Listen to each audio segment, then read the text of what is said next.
Questão número 15. A civilização romana impôs seu domínio e influenciou a formação de diferentes culturas. Identifique duas contribuições dos romanos para as sociedades atuais. Os povos romanos influenciaram muito na construção cultural de diversas sociedades pelo mundo, né? Influenciaram na questão política, cultural, na própria questão humana, né? De direitos humanos e sociais aí, de diversas formas. Os povos romanos, bem como os gregos também, influenciaram aí na formação das nossas culturas pelo mundo afora. Mas citando duas contribuições, nós temos o latim, de origem românica, né? É uma língua de origem românica, é a base de diversos idiomas modernos aí. O latim, ele é base para diversos idiomas no mundo inteiro. 2. O direito internacional, que tem sua fundamentação no sistema jurídico romano. Então, o direito que a gente conhece hoje, que tem as regras, as leis, né, que tem a hierarquia que tem dentro do direito aí internacional, ele começou lá na civilização romana, né? E já atuando, julgando e exercendo a justiça aí da maneira deles naquela época, mas que influencia muito até hoje, de uma maneira até bem parecida com o que é realizado hoje no mundo inteiro em relação a direito, à justiça, inclusive em relação a direitos humanos. Questão 16, para a gente já estar finalizando aqui, tá querendo saber sobre os povos do continente africano, né? Em que momento da história dos povos bantus, eu mandei um slide para vocês, amanhã eu vou mandar uma síntese, né? Uma explicação mais objetiva sobre os slides. Os povos bantus viveram na África. Em que momento eles ou de outros povos africanos o Brasil pode ser inserido? Esses povos, eles foram também escravizados pelos povos europeus e trazidos para o Brasil quando o Brasil ainda era colônia e império, né? Então, em que momento pode ser inserido? No final do século XV, os portugueses passaram a praticar o comércio de escravos do povo banto. Esse momento da história antecedeu a exploração do território brasileiro, que também contou com a participação do trabalho escravo. Então, no período colonial, aí, nós tivemos a exploração desses povos que vieram trazidos para cá e dessa forma eles ficam associados aí à história brasileira. Letra B. Cite uma consequência da escravidão na formação da sociedade brasileira, né?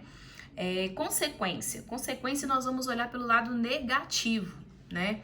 Porque se a gente fosse olhar contribuições culturais, a gente podia falar que eles contribuíram na língua, na forma de vestir, nas danças, nas músicas, alimentação, enfim.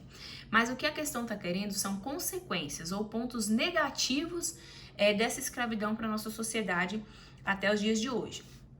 Infelizmente, a gente percebe aí que nós temos aí a discriminação, né, que é clara aí na sociedade brasileira, a exclusão social, a gente tem um grande contraste social aí entre povos afrodescendentes que vivem em situações mais difíceis sociais, que são muito vítimas aí da questão da violência, do tráfico de drogas, né, e de outros fatores negativos aí. E a miscigenação. A miscigenação é contraditório dizer que é uma consequência negativa, porque a miscigenação é a mistura do nosso povo, né? Uma característica aí de pele, onde a nossa população ela tem hoje uma grande mistura aí na população brasileira. Então, a miscigenação ela pode ser entendida como uma consequência nem negativa, nem positiva, uma consequência que caracterizou a população brasileira, que deu um traço à população brasileira de um povo miscigenado ou misturado, que tem uma característica de pele, de traços aí misturada devido a isso aí, graças à mistura com povos de outras etnias, como o da Europa, portugueses, espanhóis, holandeses, franceses, italianos, japoneses e etc. Então, destaque como consequências negativas, discriminação, exclusão social e uma consequência aí que, na verdade, se tornou uma característica, né, que é a miscigenação. E a número 17, para finalizar, O rio Nilo nasce na região úmida das florestas tropicais africanas e percorre terras áridas até desaguar no mar Mediterrâneo.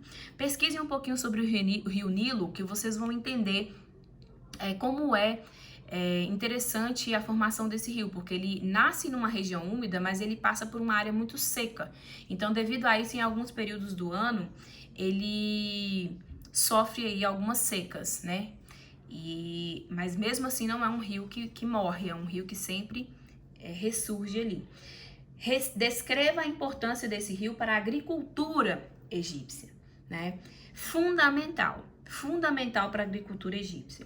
Os egípcios aproveitavam as cheias do Nilo, que depositavam às margens do rio o lodo repleto de nutrientes. Em épocas de cheia, o rio tomava conta de quase toda a região. E aí, quando ele baixava, porque tem períodos de seca em que ele baixa e em algumas partes fica até seco, completamente seco, ficava um lodo.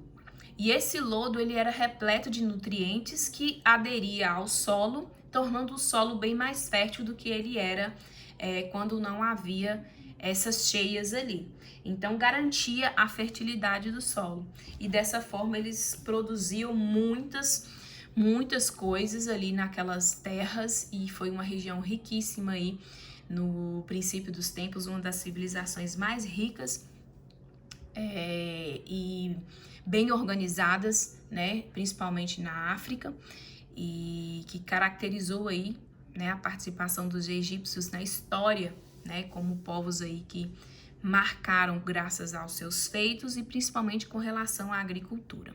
Inclusive, dá para relacionar e entender bem a história dos egípcios, a forma como eles lidavam com a terra, dá para fazer uma relação e uma comparação com os povos pré-colombianos também da América, porque os egípcios e os pré-colombianos foram destaques aí na questão tanto da arquitetura, né, e quanto também da questão da agricultura, né? Povos muito bem organizados politicamente, hierarquicamente e também na questão econômica, de como eles lidavam com a terra e produziam.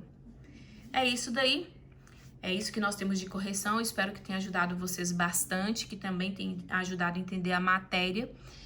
Por favor, anotem dúvidas, anotem aquilo que vocês acharem interessante, curiosidades que vocês descobrirem, que no momento oportuno nós vamos ter aí alguma aula onde nós possamos interagir e tá tirando essas dúvidas aí, ok?